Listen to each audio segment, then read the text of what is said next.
11వ ప్రపంచ అంతర్జాతీయ యోగా దినోత్సవం రోజున ఆంధ్రప్రదేశ్ సరికొత్త రికార్డును సృష్టించడానికి సిద్ధమవుతోంది. రేపు విశాఖపట్నం వేదిక దేశ ప్రధాని నరేంద్ర మోదీ, రాష్ట్ర ముఖ్యమంత్రి నారా చంద్రబాబు నాయుడు, ఉప ముఖ్యమంత్రి పవన్ కళ్యాణ్ సమక్షంలో నభూతు నా భవిష్యత్ అన్న రీతిలో రికార్డు స్థాయిలో ప్రజలు యోగా డేలో పాల్గొంటున్నారని కావలి ఎమ్మెల్యే కావ్య కృష్ణారెడ్డి అన్నారు. అందరికీ నమస్కారాలు. మన రాష్ట్ర అభివృద్ధి ప్రదాత శ్రీ నారా చంద్రబాబు గారి నాయకత్వంలో ఈ నెల 21వ తేదీన యోగా డే సందర్భంగా దేశ ప్రధానిని విశాఖపట్నానికి ఆహ్వానించి ఈ రోజున యోగా డేని నిర్వహించడం మనందరికీ ఆనందదాయకమైనటువంటి విషయం.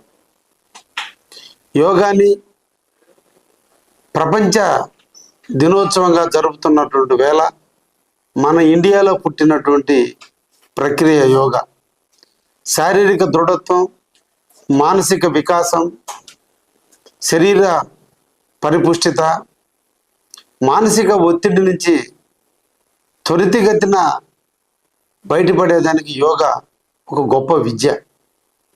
అందరూ కూడా యోగా విద్యని అభ్యసించాలని, యోగాని రోజుకి 30 నిమిషాల పాటు మన అందరం కూడా చేయగలిగితే సగం జబ్బులు మనకి తగ్గుతాయని చరిత్ర చెబుతుంది.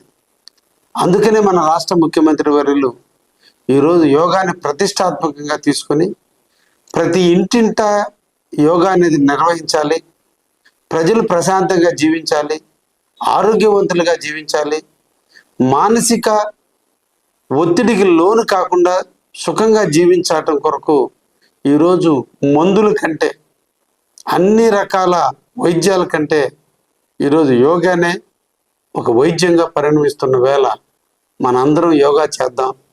రేపటి 21వ తేదీన కావలిలోని స్టేడియంలో, వెంగళరావు నగర్లో ఉన్నటువంటి బిట్స్ కాలేజీ పక్కన స్టేడియంలో మనం కూడా యోగాలో పాల్గొందాం.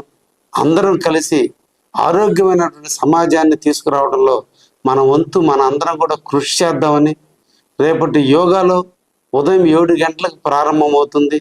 తప్పకుండా కావలి నియోజకవర్గ ప్రజలందరూ, ఉద్యోగస్తులు, రాజకీయ పార్టీలకు అతీతంగా అందరూ కూడా దాంట్లో పాల్గొని మనం జయప్రదం చేద్దాం.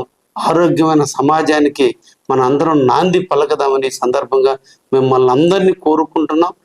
రేపు జూన్ 21వ తేదీన మనం ఉదయం 7 గంటలకి కావలిలో ఉన్నటువంటి స్టేడియంలో మన అందరం కలిసి యోగా చేద్దామని చెప్పి మిమ్మల్ని అందరినీ ఆహ్వానిస్తూ మీ కావలి ఎమ్మెల్యే, కాపుగాసే ఎమ్మెల్యే.